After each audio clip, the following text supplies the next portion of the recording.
প্রিয় লিসেনার্স, আসসালামু আলাইকুম। প্রিয় লিসেনার্স, আজকের এই এপিসোডে দুটি ঘটনা থাকছে, আর এই এপিসোডটা আমরা সাজিয়েছি আমাদের শ্রদ্ধেয় রেমিটেন্স যোদ্ধা ভাইদের কাছ থেকে পাওয়া ঘটনাগুলো নিয়ে।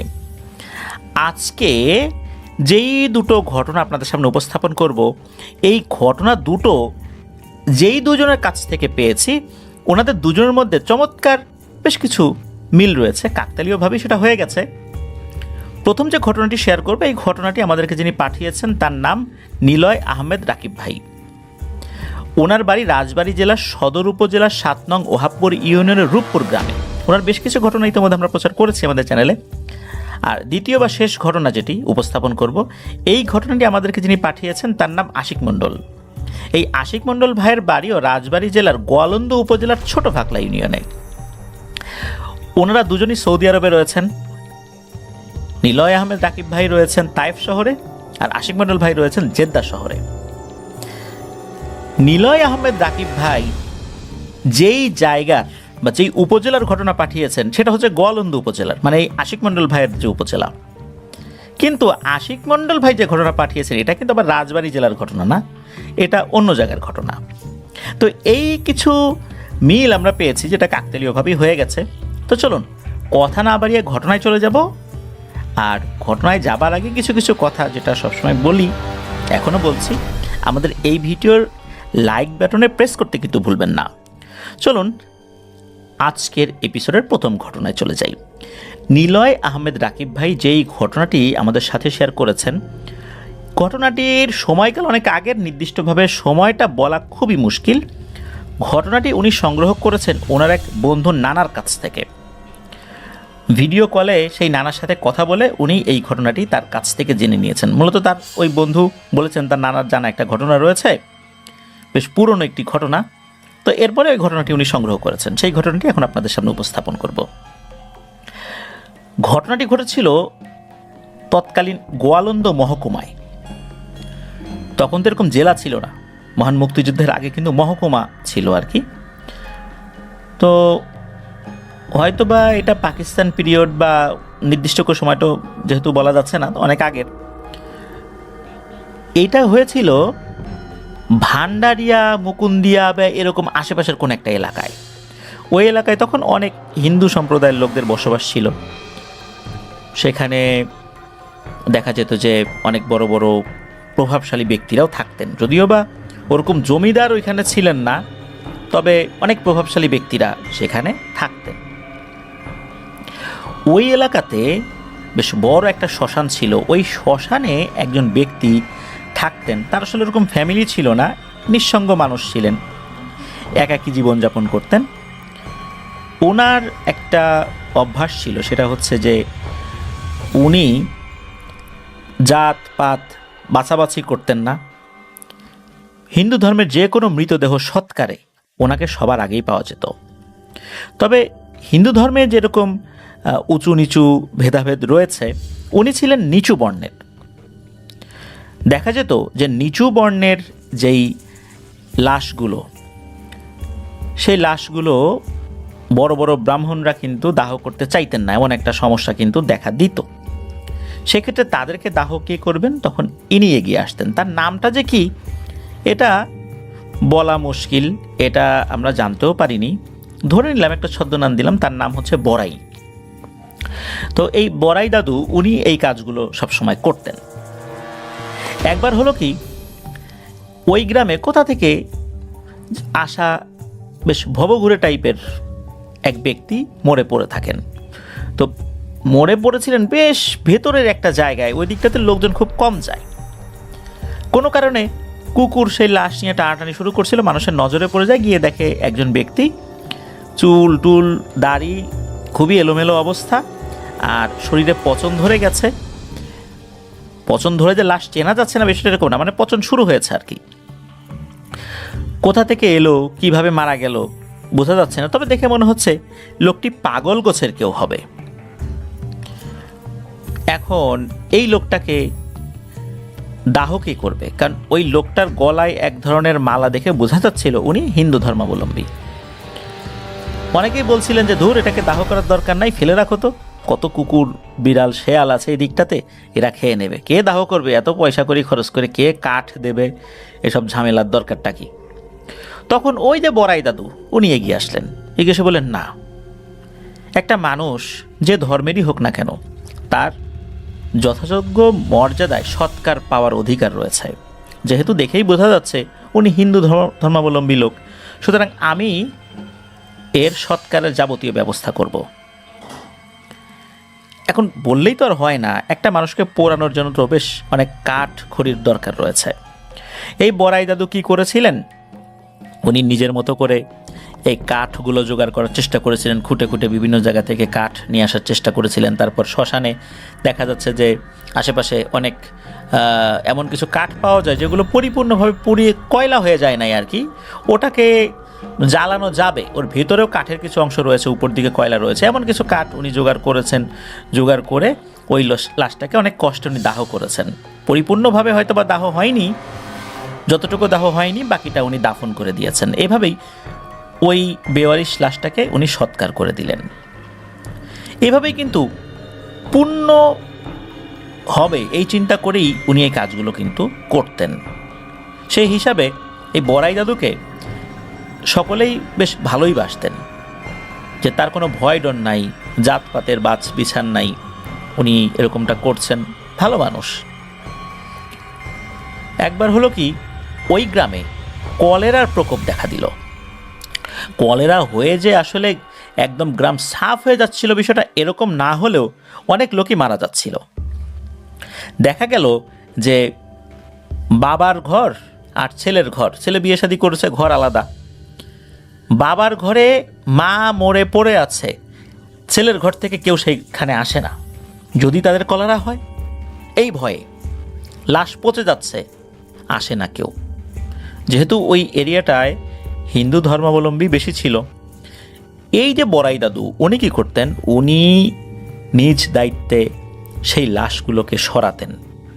মানুষ বেশি মারা যাওয়ার কারণে এত খড়ি উনি কোথায় পাবেন, পোড়াতে পারলে পারতেন, না হলে উনি দাফন করে দিতেন। এভাবেই উনি ওনার ধর্ম অনুযায়ী যতটুকু করার দরকার উনি করছিলেন।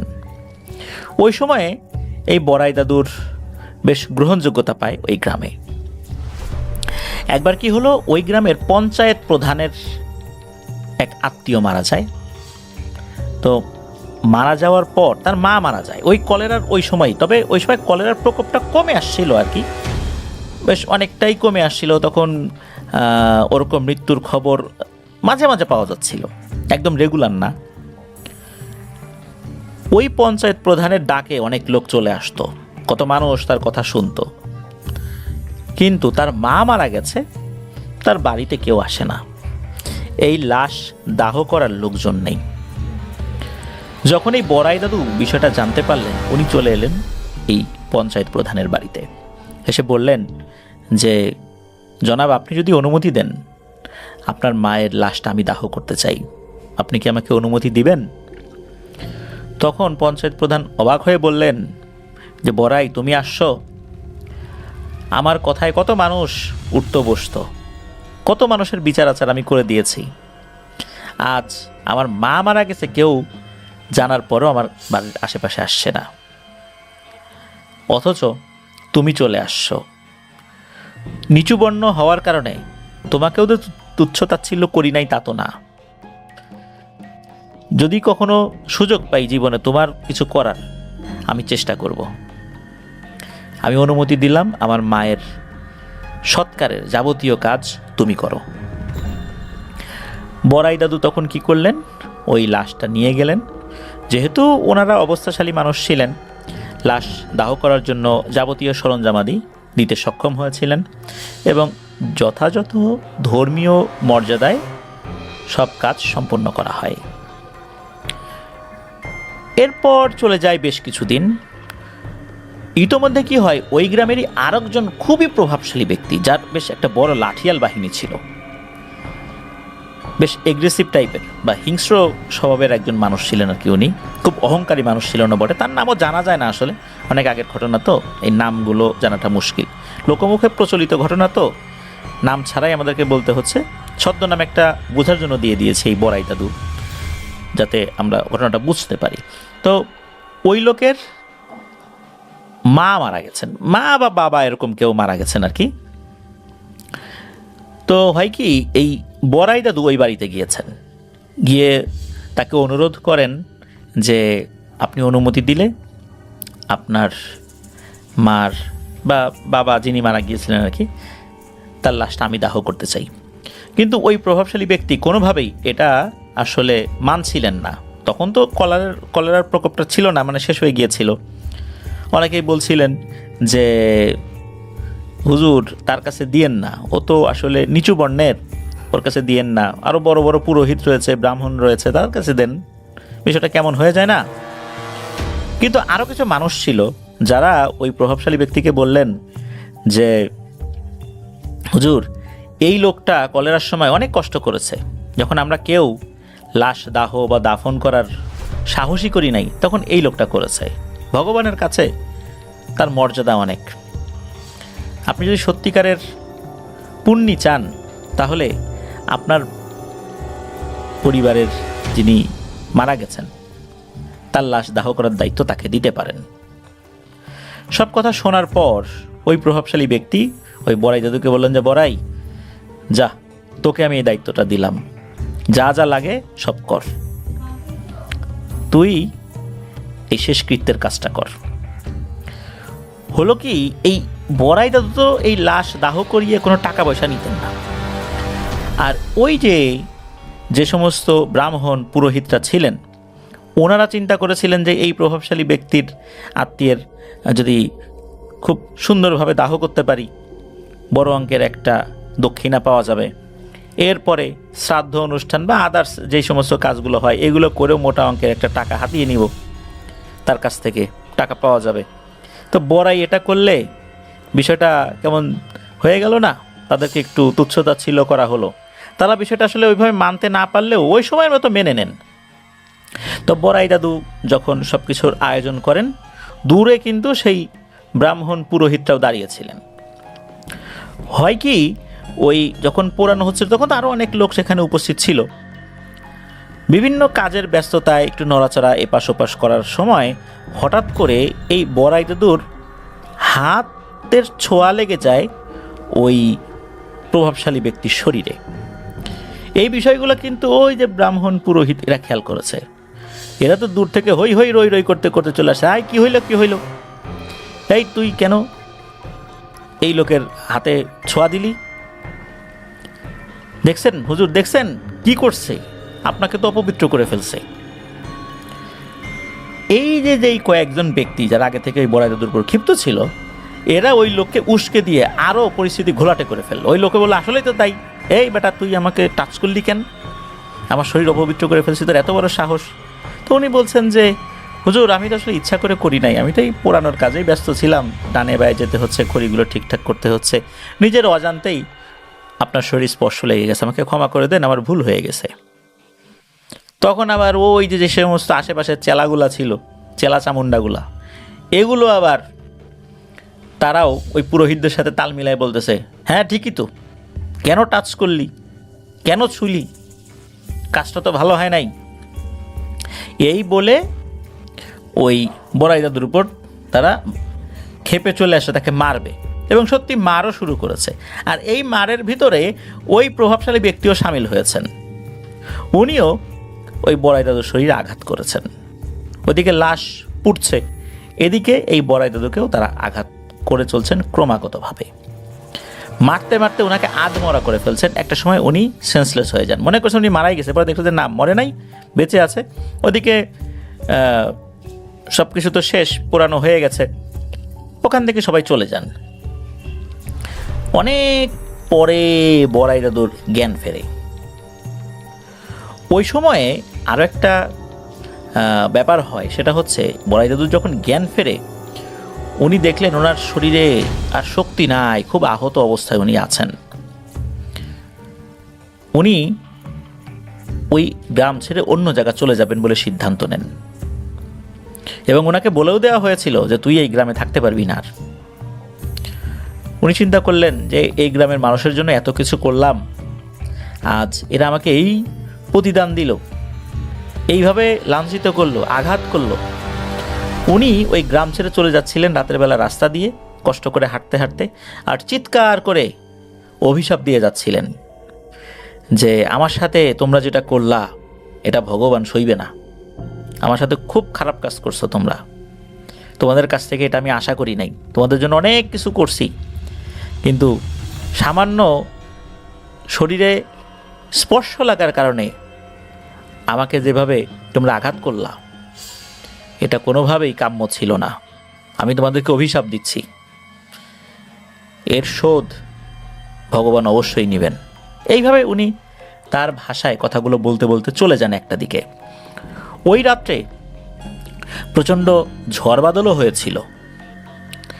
পরের দিন সকালবেলা ওই গ্রাম থেকেই অদূরে একটা বট গাছের মতো একটা গাছ, বট গাছ বা এই টাইপের বড় কোনো গাছের নিচে এই বড়াই দাদুর মৃতদেহ পাওয়া যায়। সকলে ধারণা করেন যেহেতু উনি মারাত্মকভাবে আহত হয়েছিলেন আর এই ধকল সইতে না পেরেই উনি গাছের নিচেই মারা গিয়েছিলেন। ওদিকে যখন খবর যায় যে বড়াই দাদু মারা গেছেন, তখন ওই যে প্রভাবশালী ব্যক্তি উনি এই বড়াই দাদুর উপর বিন্দুমাত্র সহানুভূতি না দেখিয়ে উনি বলেন যে খবরদার এই লাশ দাহ করা যাবে না, ওটা শেয়াল কুকুরে খাক। যেহেতু প্রভাবশালী ব্যক্তিটা বলেছেন, তার বিশাল একটা লাঠিয়াল বাহিনী ছিল, কে এটার বিরুদ্ধে কথা বলবে, কেউ সাহস করেনি। বড়াই দাদুর লাশটাকে একটা ঝোপের আশেপাশে ফেলে রাখা হয়, ওভাবেই পড়েছিল, ওভাবেই শেয়াল কুকুরে খেয়ে ফেলেছে। কেউ সেই খোঁজ খবরও নেয়নি যে শেষ পর্যন্ত কি হলো। এই ঘটনার মাসখানেক পরের কথা, এ পর্যন্ত সবকিছু স্বাভাবিক ছিল। ওই যে প্রভাবশালী ব্যক্তি, ওনার পরিবারের আরও একজন বয়োজ্যেষ্ঠ ব্যক্তি মারা যান। মারা যাবার পর তাকে তো দাহ করতে হবে। তখন বর্ষাকাল চলছিল। শ্মশানে যখন নিয়ে আসা হয়, সন্ধ্যার পরে নিয়ে আসা হয়, হঠাৎ করেই প্রচণ্ড ঝড় বাদল শুরু হয়ে যায়, সেই সাথে মুষলধারে বৃষ্টি। মানুষ আর কতক্ষণ থাকবে, এতক্ষণ বৃষ্টি থাকলে এদিকে খড়িগুলো ভিজে যাচ্ছে, ভিজে গেছেও, সবাই চলে যাচ্ছে একে একে। ওই লাঠিয়াল বাহিনীগুলো আস্তে আস্তে দূরে সরে যাচ্ছে, এত ঝড় বৃষ্টি কি করবে এখন। ওই প্রভাবশালী ব্যক্তি উনি তো আসলে লাশ থেকে দূরে যেতে পারছেন না সঙ্গত কারণে, উনি চলে গেলে কেমন হবে। উনি অন্যদেরকে বলছেন তোমরা দূরে যাও, সমস্যা নাই, আমি থাকি এখানে, কি আর কর, আমি তো আর সরতে পারবো না এখান থেকে। তো উনি দাঁড়িয়ে আছেন, আর অন্যরা দূর থেকে দেখছেন। ওই সময় বিদ্যুৎ চমকাচ্ছিল, সেই আলোতেও দেখতে পাচ্ছেন। আর তাদের কাছে হারিকেনগুলো ছিল, কোনো মতে হারিকেনটা ধরে রেখেছেন, কারো কারো হারিকেনও নিভে গেছে ঝড় বাদলের কারণে, আর হারিকেনের মধ্যে পানিও ঢুকে গেছে, যার কারণে অন্ধকারই বলতে হবে, বিদ্যুতের আলোতে যতটুকু বোঝা যায়। হঠাৎ করে ওই প্রভাবশালী ব্যক্তি উনি দেখেন যে কেউ একজন হেঁটে আসছে ঝড় বাদলের ভেতরে। দেখে মনে হচ্ছে তাকে চেনা চেনা লাগে। কাছে আসতেই দেখে, না রে, এটা কে? এটা তো সেই বড়াই। বড়াইয়ের শরীরের অনেকটা অংশই মনে হচ্ছে পচে গেছে, কোনো কোনো জায়গায় হাড় বেরিয়ে গেছে কঙ্কালের মতো, আবার কোনো কোনো জায়গায় মাংস আছে, পচা মাংস। চেহারাটা দেখে মোটামুটি বোঝা যাচ্ছে। বড়াই এসে বলে, কি, কেমন আছো? চিনতে পারছো আমাকে? এখন কোথায় যাবা? যে জুলুম বড়াইয়ের উপরে করছিলা তার প্রতিশোধ নেওয়ার জন্য আমি চলে আসছি। এটা এত জোরে জোরে বলছিল আর এত জোরে অট্টহাসি করছিল, মনে হচ্ছে ওই ঝড় বাদলের রাত্রে কয়েক কিলোমিটার দূর থেকে সেই হাসির শব্দ শোনা যাচ্ছিল। দূরে যে সমস্ত লোকজন দাঁড়িয়ে ছিল, তার লাঠিয়াল বাহিনী, পাইক পেয়াদা, এরাও ভয়ঙ্কর এক হাসির শব্দ শুনতে পাচ্ছিল। কিন্তু এই হাসির শব্দ কোথা থেকে আসছে এরা বুঝতে পারছিল না। মনে হচ্ছে এই হাসির শব্দে ভয় তাদের কলিজা ফেটে যাবে এখনই, এমন মানে ভয়ঙ্কর হাসি। এরকম হাসির শব্দ কেউ কখনো শোনে নাই। মনে হচ্ছে কানের তালা ফেটে যাবে, এত জোরে সেই শব্দ। ওই অবয়বটা প্রচণ্ড জোরে যে কথাগুলো বলছিল সেগুলো দূর থেকে মানুষ শুনতে পাচ্ছিল, তবে সেই অবয়বটাকে কেউ দেখতে পাচ্ছিল না, দেখতে পাচ্ছিল শুধু ওই জমিদার। ওই অবয়বটা নাকি ওই জমিদারকে গিয়ে চেপে ধরে, চেপে ধরার পর প্রচণ্ড জোরে মারে এক আছাড়েই তার মেরুদণ্ড ভেঙে যায়। এরপর উনি চিৎকার করতে থাকেন। চিৎকার যখন উনি করছেন, তখন ওই যে দূর থেকে কিছু পাইক পেয়াদারা কাছে চলে আসে, কি হয়েছে। তারা দেখে যে শূন্যে তাকে কে যেন আশ্রাচ্ছে, আর উনি বলছেন, বড়াই আমারে মাফ করে দে, আমারে মাফ করে দে, ছাড়, আমাকে ছাড়। তখন ওনারা বুঝতে পারেন উনি বড়াইয়ের নাম বলছেন কেন। তো এভাবেই তাদের চোখের সামনে আশ্রাতেই ওই প্রভাবশালী ব্যক্তিকে মেরে ফেলা হয়। মৃত্যুর পর দেখা গেল যে তার ঘাড় ভেঙে গিয়েছিল খুব ভালোভাবেই। যেভাবে তাকে আশ্রানো হয়েছে, একটা পর্যায়ে তার ঘাড়ে মারাত্মক আঘাত লেগেছিল। তো এই ঘটনার পর যখন গ্রামের মধ্যে একটা আতঙ্ক সৃষ্টি হলো, তখন আরেকজন পুরোহিত, যিনি অন্য গ্রামের, তার সাথে যখন পরামর্শ করা হলো, তখন ওই পুরোহিত বললেন যে আসলে এই বড়াইয়ের লাশ যেখানে ফেলা হয়েছিল ওখানে যেতে হবে, ওর হাড়গোড় তো ওখানে নিশ্চয়ই পড়ে আছে, কোনো কোনো জায়গায় ছড়িয়ে ছিটিয়ে আছে, যতটুকু পাওয়া যায় এগুলো একত্র করে হিন্দু ধর্মের বিধান অনুযায়ী সেগুলো সৎকার করতে হবে, তাহলেই এই সমস্যার সমাধান হতে পারে। সাধারণত এই ধরনের ঘটনা ঘটলে ভয়ঙ্কর কিছু জিনেরা তারা অনেক সময় প্রতিশোধ পরায়ণ হয়ে ওঠে। কারণ বড়াই আসলে একজন ভালো মানুষ ছিলেন, কিন্তু তার সাথে যেটা হয়েছে খুবই অন্যায় হয়েছে, এটা আশাই করা যায় না। মূলত এই ঘটনার প্রেক্ষাপটে হয়তোবা কোনো জিন বড়াইয়ের রূপ ধরে ওই প্রভাবশালী ব্যক্তির উপর প্রতিশোধ নিয়েছে। যেহেতু এই ধরনের ঘটনা ঘটে গেছে, সুতরাং বড়াইয়ের যে শেষকৃত্য, এটা যতটুকু সম্ভব তার শরীরের অংশ যতটুকু যেখানে যেখানে ছড়িয়ে ছিটিয়ে আছে পাওয়া যায়, এটা দিয়ে কাজ করতে হবে। তো ওইখানে গিয়ে পরবর্তীতে গ্রামবাসীরা বেশ খোঁজাখুঁজি করে শরীরের কিছু অংশ পেয়েছিলেন, হাড়গোড় পেয়েছিলেন, সেগুলো একত্র করে পরবর্তীতে হিন্দু ধর্ম অনুযায়ী সেটার যাবতীয় শেষকৃত্য সম্পন্ন করা হয়।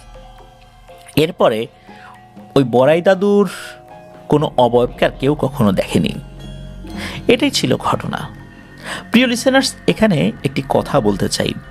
সাধারণত দেখা যায় যে অনেক সময় কোনো মুসলিম ব্যক্তিরও কোনো জানাজা ছাড়া মাটিতে যদি পুঁতে ফেলা হয়, সেখানেও বিভিন্ন ধরনের ভয়ঙ্কর ঘটনা আমরা ঘটতে শুনি এবং এটা হয়ও। আমাদের শরীয়তে স্পষ্টভাবে বলা আছে, যে কোনো ব্যক্তি মারা যাওয়ার পর তার ধর্ম অনুযায়ী শেষকৃত্য পাওয়ার অধিকার তার রয়েছে, সে যতই পাপী হোক না কেন। এটা তার অধিকার, এটা মানুষ হিসাবে তার অধিকার। এই অধিকারকে কেউ খর্ব করতে পারে না, এই অধিকারকে খর্ব করার ক্ষমতা কারো নাই। এটা আল্লাহ দিয়ে দিয়েছেন। যে যে ধর্মের হবে সে ধর্ম অনুযায়ী তার শেষকৃত্য করতে হবে। মানুষ হিসাবে পৃথিবীতে জন্ম নেওয়ার পর এই অধিকার তার সবসময় থাকে। আমরা এই বিষয়টা যেন সবসময় খেয়াল রাখি। প্রিয় লিসেনার্স, যে যত পাপ কাজই করুক না কেন, তার শেষকৃত্যটা যেন ঠিকঠাকভাবে হয়। মানুষ মারা যাওয়ার পর তার আমল বন্ধ হয়ে যায়, তার সমালোচনা করার আসলে অধিকার আমাদের নাই। যদি শিক্ষণীয় কিছু বিষয় না থাকে, তাহলে আমরা সেইগুলো নিয়ে বা তার কাজ নিয়ে, তার নাম নিয়ে সমালোচনা করতে পারি না। যদি মানুষকে শেখানোর উদ্দেশ্যে, শিক্ষা দেওয়ার উদ্দেশ্যে উদাহরণস্বরূপ কিছু আমরা বলতে চাই, সেটা হতে পারে। কিন্তু মানুষ মারা যাওয়ার পর তাকে নিয়ে গীবত করাটা নিষেধ। এটা কিন্তু আমাদের শরীয়তে স্পষ্টভাবেই রয়েছে। সব আলেম ওলামারা এই বিষয়ে একমত। শুধু একটা বিষয়, এটা আবারও আমি রিপিট করছি, এটা হচ্ছে যদি তার সমালোচনার মাধ্যমে শিক্ষণীয় কিছু থাকে, মানুষের কল্যাণকর কিছু থাকে, সেক্ষেত্রেই শুধু সেই সমস্ত আলোচনাগুলো করা যেতে পারে, এছাড়া না। প্রিয় লিসেনার্স, চলে যাব আমাদের এবারের এপিসোডের পরবর্তী ঘটনায়। প্রিয় লিসেনার্স, এখন যে ঘটনাটি আপনাদের সাথে শেয়ার করব, এই ঘটনাটি যিনি পাঠিয়েছেন তার নাম তো আগেই বলেছে, আশিক মণ্ডল ভাই। তো ঘটনাটি ঘটেছিল 2017 সালের দিকে। আর ঘটনাটি মূলত যার সাথে ঘটে তার নাম আসলাম। ঘটনাটির একটা অংশের সাথে উনি নিজেও জড়িত। সঙ্গত কারণে স্পেসিফিকভাবে কিছু জায়গার নাম বলা যাচ্ছে না। উনি ওই সময়ে গুলিস্তানের আশেপাশে একটি জায়গায় একটা পোশাক কারখানায় কাজে যুক্ত হন। ওনাদের যে কারখানা, ওই কারখানার সাথেই একটা মসজিদ রয়েছে, আর মসজিদের সাথে মাদ্রাসাও রয়েছে। তো ওনাদের যে সুইং রুমটা মানে সেলাই রুমটা, সেটা হচ্ছে 5 তলায়, আর মসজিদের ছাদটাও ওই সমান সমান আর কি। মসজিদের ছাদ থেকে ওনাদের রুমের দূরত্ব মানে মাঝখানের গ্যাপটা আনুমানিক মাত্র 5 হাত হবে। তো ওই মসজিদে যেই ছেলেরা ছিল মানে ওই মাদ্রাসার ছেলেরা ওখানেই থাকতো, লেখাপড়া করতো। আসলে ঢাকা শহরে তো এরকম ফাঁকা মাঠ বা জায়গা ছিল না, বাচ্চাগুলো বিকালে কোথায় খেলবে। বিকালে ওই ছাদে এসে ওরা টুকটাক খেলাধুলা করত। আর রুমের জানালা দিয়ে সব কিছু স্পষ্টভাবেই দেখা যেত। তো এই আশিক মণ্ডল ভাই উনিও যখন ওই সুইং রুমে কাজ করতেন, উনি ওদেরকে দেখতেন, কাজের ফাঁকে ফাঁকে ওদের সাথে গল্প করতেন। ওরা বেশ মিশুক ছিল, কথা বলতেও ভালো লাগতো। একদিন উনি দেখতে পান যে একটা ছেলে হাঁটতে হাঁটতে এসেছে ওনার ওই জানালার কাছে, এসে বলে যে ভাই আমার একটা উপকার করে দিতে পারবেন? তা আশিক মণ্ডল ভাই বলে যে বলো ভাই, কি উপকার, আর তোমার নাম কি? তো সে ছেলেটা বলে যে তার নাম হচ্ছে জুবায়ের, আর দেখে মনে হয় তার বয়স 11 কি 12 বছর হবে আর কি, আর দেখতেও মাশাআল্লাহ অনেক সুন্দর ছিল। তো সে প্রথমে আসলে বলতে চাচ্ছিল না, তার সাথে আর একটা ছেলে ছিল, বলছে যে এই তুই বল না। এখন যেহেতু ছেলেটা বলতে সংকোচ বোধ করছিল, পরে তার বন্ধু বলে যে ভাই আমার এই বন্ধুর পাঞ্জাবির পকেটটা ছিঁড়ে গেছে, একটু সেলাই করে দিবেন? তখন আশিক মণ্ডল ভাই বলে যে আরে আর কি, নিয়ে এসো, আমি সেলাই করে দিব।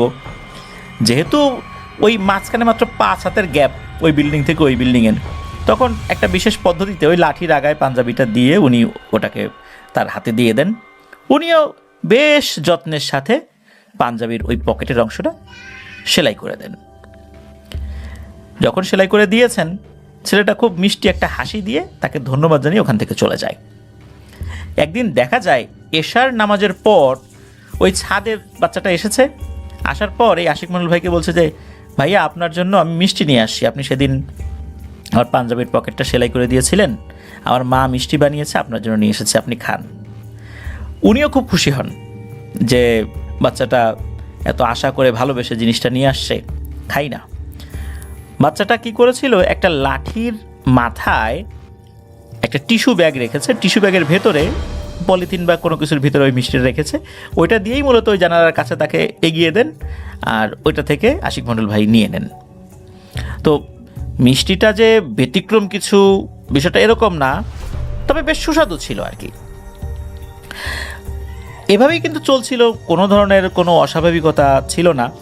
রমজান মাস চলে আসে, আর রমজান মাসের আগে ওই এলাকায় বিশেষ করে গুলিস্তানের আশেপাশে যে পোশাক কারখানাগুলো রয়েছে, তাদের কাজের প্রেশারটা কিন্তু মারাত্মক থাকে।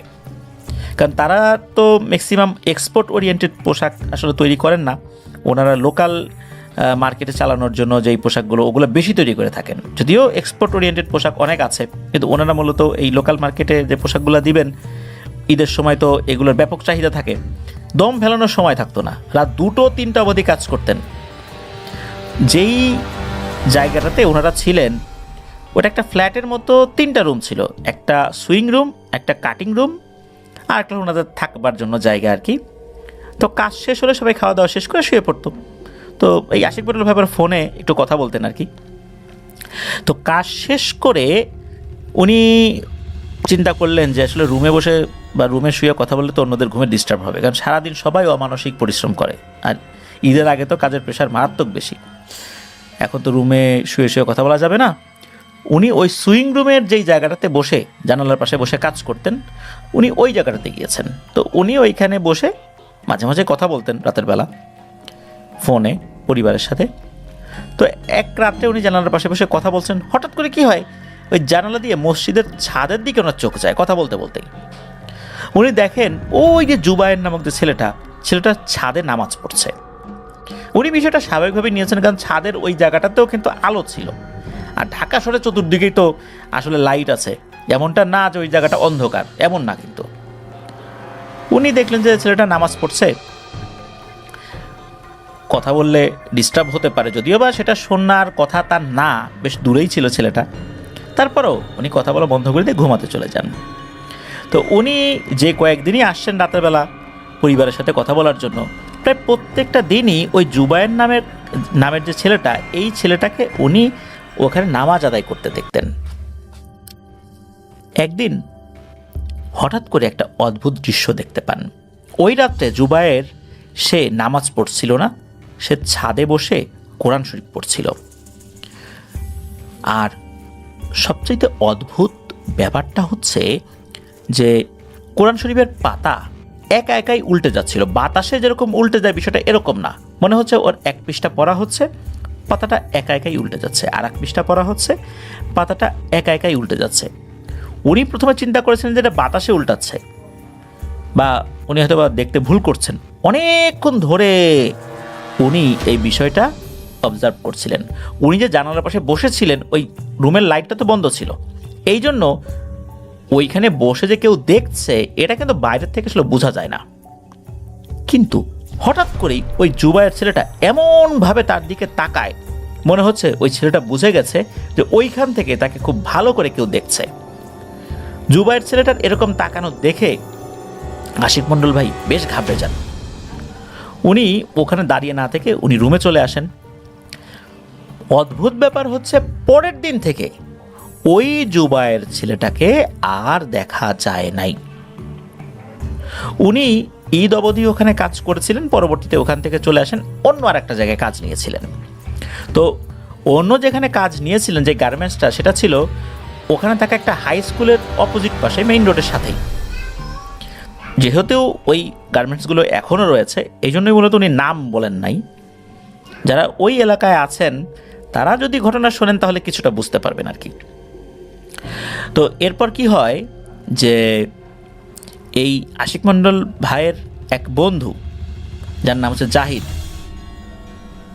এই জাহিদ সে একটা ছেলেকে, জাহিদকে উনি একটা কাজ ম্যানেজ করে দেন, ওনাদের ওই গার্মেন্টসেই একটা চাকরি ম্যানেজ করে দেন আর কি। তো কয়েক মাস পর এই জাহিদ কী করেছে, তার এক ভাতিজাকে নিয়ে আসে।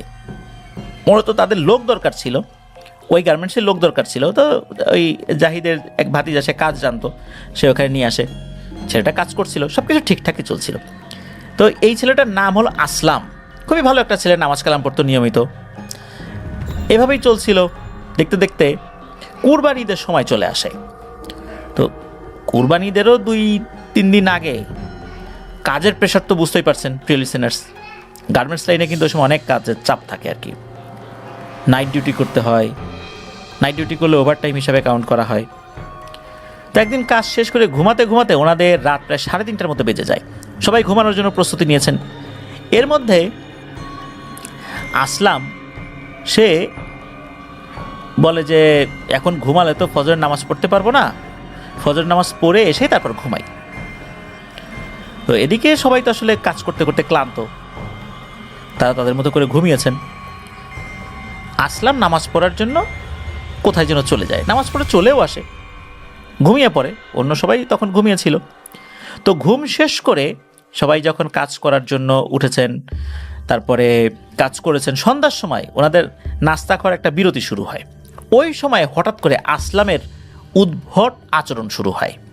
আসলাম কি করে, সবার কাছে গিয়ে মাপ চাচ্ছে আর অঝরে কান্নাকাটি করছে। এমনকি বাড়িতে সে ফোন দিয়ে তার আব্বার কাছে মাপ চাচ্ছে, মায়ের কাছে মাপ চাচ্ছে, সবার কাছে সে বলতেছে যে আমাকে মাফ করে দেন, আমাকে মাফ করে দেন। তো এই যে আশিক মণ্ডল ভাইকে বলতেছেন, মামা আপনি তো আমাকে সিগারেট আনতে বলছেন, আমি তো যাইনি মামা, আপনার কথা না শোনার জন্য আমাকে মাফ করে দিয়েন। আবার কিছুক্ষণ পর খুব রাগী হয়ে বলছে, এই বেটা সিগারেট খাওয়া তো ভালো না, তুই সিগারেট খাস কেন? এমন আচরণ দেখে গার্মেন্টসের ম্যানেজার, যিনি গার্মেন্টসের ম্যানেজারের বাড়িও কিন্তু রাজবাড়িতেই, তো উনি বলেন যে এই আসলামরে ধরে আমার কাছে নিয়ে আয় তো। তো আসলামকে ধরে যখন ওনার সামনে বসানো হয়, ওনার সামনেও এই আসলাম ছেলেটা উদ্ভটভাবে কথা বলছে। ম্যানেজার বলছে, এই তুই কি নেশা টেশা করছিস নাকি? তোকে তো ভালো হিসাবেই জানি নামাজ কালাম পড়িস, হঠাৎ করে এরকম শুরু করছিস কেন? তখন আসলাম হেসে হেসে বলছে, আমি তো জীবনের সিগারেটও খাই নাই, আর অন্য নেশা কীভাবে করব? আর বেটা ম্যানেজার, তোর তো চরিত্র ভালো না। এই বলে ওই ম্যানেজারের এমন সমস্ত গোপন কথা বলা শুরু করে দেয়। ম্যানেজার তো তখন বেশ বিব্রতকর পরিবেশ পরিস্থিতিতে পড়ে যায়। হাই হাই সর্বনাশ, সে বলেটা কি, মান সম্মান তো সব একদম শেষ করে দিচ্ছে রে। ম্যানেজার বুঝতে পারলো যে এই ব্যাপারটা মোটেও স্বাভাবিক কিছু না। ওই ম্যানেজারের এক ভাই ছিল হুজুর, উনি তাড়াতাড়ি তাকে ফোন দেন, কাছাকাছি ছিল।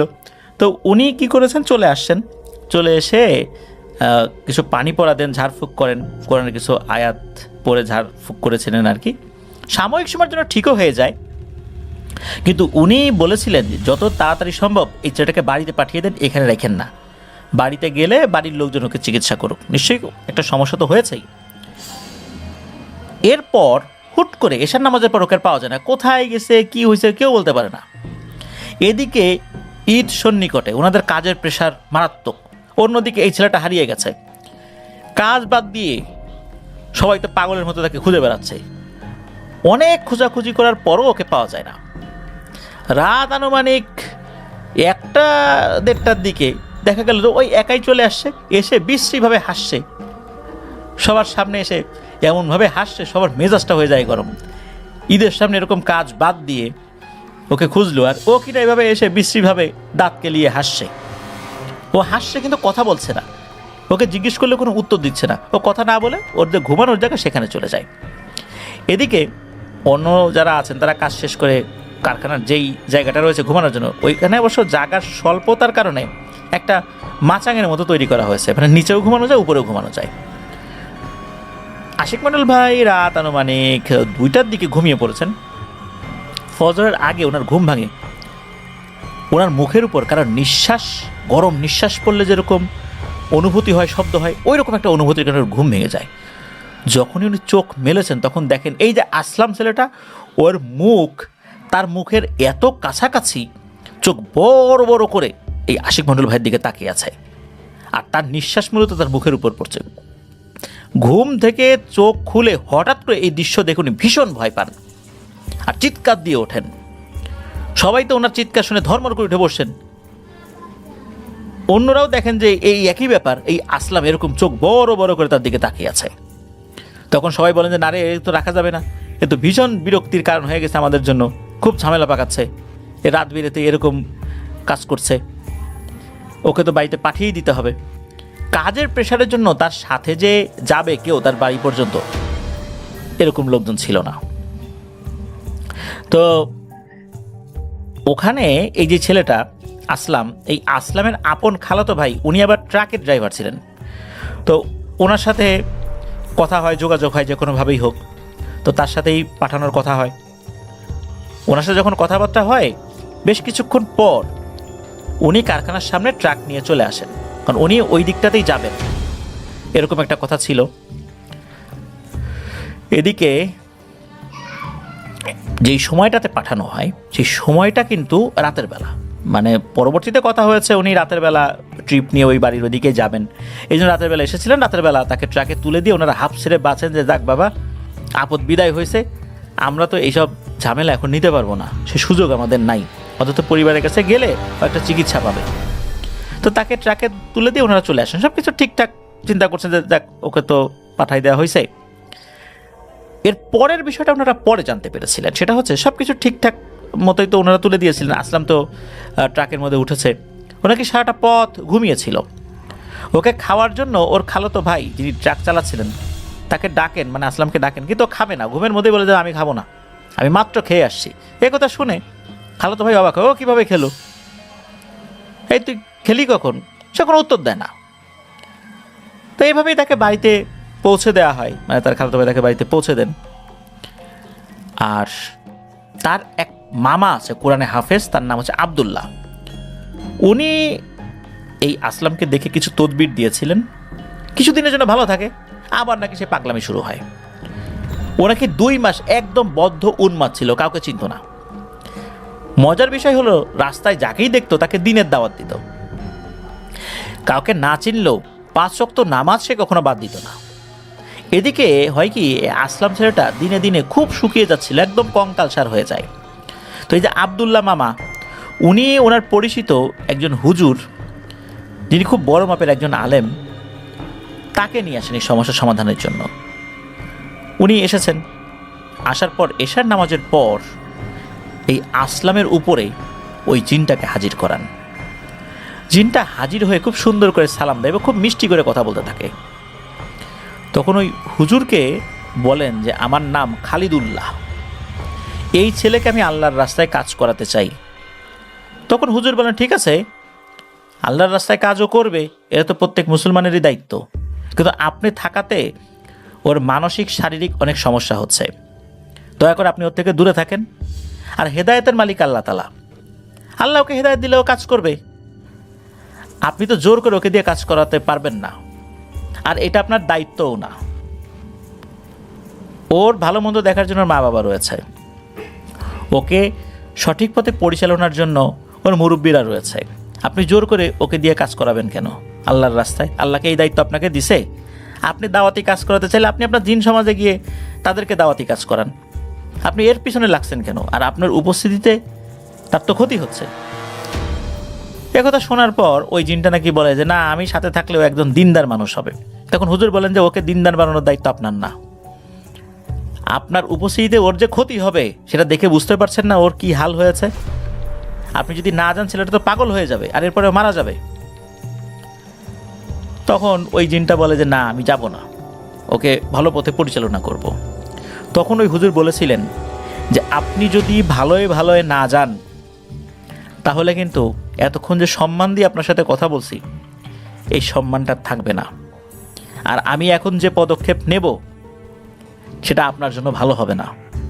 আপনি কি যাবেন নাকি আমি চিন্তা ভাবনা করব ভিন্ন কিছু করার? তখন ওই জিনটা মনে হলো কিছুক্ষণ চিন্তা করলো, তখন বলে ঠিক আছে আমি যাব, তবে আমার কিছু শর্ত রয়েছে। তখন ওই হুজুর বলেন কোনো শর্ত না, বিনা শর্তে আপনি চলে যাবেন, যদি শর্ত আরোপ করেন তাহলে কিন্তু ভিন্ন পদক্ষেপ নিব আমি। তখন ওই জিনটা বলে আচ্ছা ঠিক আছে, শর্ত না, অনুরোধ তো করতে পারি। তখন বলে আচ্ছা ঠিক আছে বলেন। তখন ওই জিনটা বলে যে ওকে আর ওই কাজে ফেরানোর দরকার নাই, ওকে একটা মাদ্রাসায় ভর্তি করিয়ে দেন, ও আলেম হোক, দিনের কাজ করুক, আর যেহেতু আমি ওর সাথে ছিলাম আমাকে 5 কেজি মিষ্টি দিবেন, এটাই, আর কিছু না, এটাই আমার অনুরোধ। যদি নাও দেন তাতে কোনো সমস্যা নেই। তখন ওই হুজুর বলেন আচ্ছা ঠিক আছে দেব। কিভাবে দেবে, কোন পদ্ধতিতে দেবে এটা পরবর্তীতে জানা যায় নাই। এরপরে ওই জিনটা নাকি আসলামকে ছেড়ে চলে যায়। এরপর থেকে আসলাম সুস্থ হয়ে যায়। পরবর্তীতে এই সমস্ত ঘটনা ওনারা ফোন করে জানতে পেরেছিলেন যে আসলামের সাথে কি হলো না হলো। আসলাম সত্যি পরবর্তীতে মাদ্রাসায় ভর্তি হয়েছিল, ওর বয়স তো এমনিতেও কম ছিল, এখনও সে ভালো আছে, সুস্থ আছে, এখন মোটামুটি এলেম কালাম ভালোই অর্জন করেছে। তবে ওর সাথে ওই জিনের আর কখনো সাক্ষাৎ হয়নি বা কোনো ধরনের কোনো সমস্যাও হয়নি। এখানে আরও একটি বিষয়, সেটা হচ্ছে ওই যে জুবায়ের নামে যে ছেলেটাকে আশিক মণ্ডল ভাই দেখেছিলেন, এটাই কি আসলামের উপর ভর করেছিল না কি, এটা একটা রহস্য। এই বিষয়ে কোনো তথ্য পাওয়া যায়নি।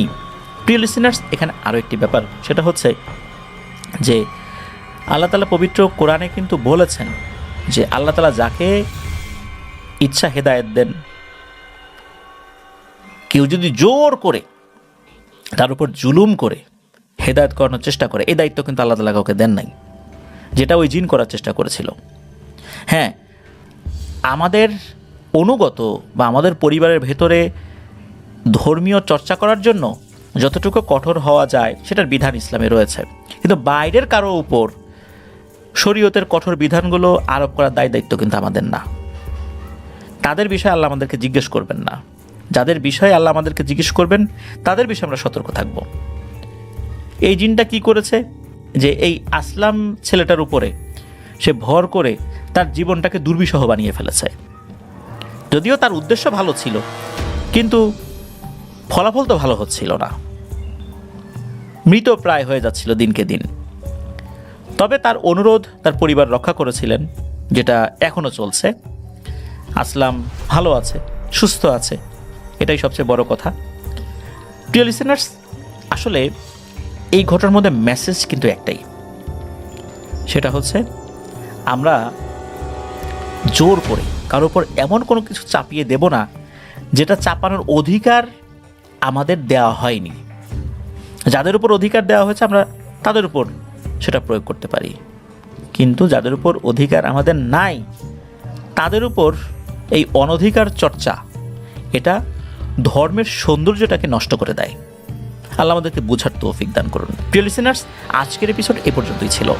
ধন্যবাদ জানাচ্ছি নিলয় আহমেদ রাকিব ভাই এবং আশিক মণ্ডল ভাই দুজনকেই চমৎকার দুটি ঘটনা, শিক্ষণীয় ঘটনা আমাদেরকে দেওয়ার জন্য। আশা করছি আপনাদের কাছ থেকে আরও অনেক অনেক ঘটনা ভবিষ্যতে আমরা পেতে থাকব ইনশাল্লাহ। প্রিয় লিসেনার, যারা ধৈর্য ধরে আমাদের এপিসোডটি শুনলেন তাদেরকেও ধন্যবাদ জানাচ্ছি। সবাই ভালো থাকবেন, সুস্থ থাকবেন, আমার জন্য দোয়া করবেন, আমার পরিবারের জন্য দোয়া করবেন, আপনাদের জন্য দোয়া রইল, আপনাদের পরিবারের প্রত্যেকের জন্য দোয়া রইল। মহান আল্লাহ সুবহানাহু ওয়া তাআলা আমাদেরকে ভালো রাখুন, সুস্থ রাখুন, নিরাপদে রাখুন। আসসালামু আলাইকুম।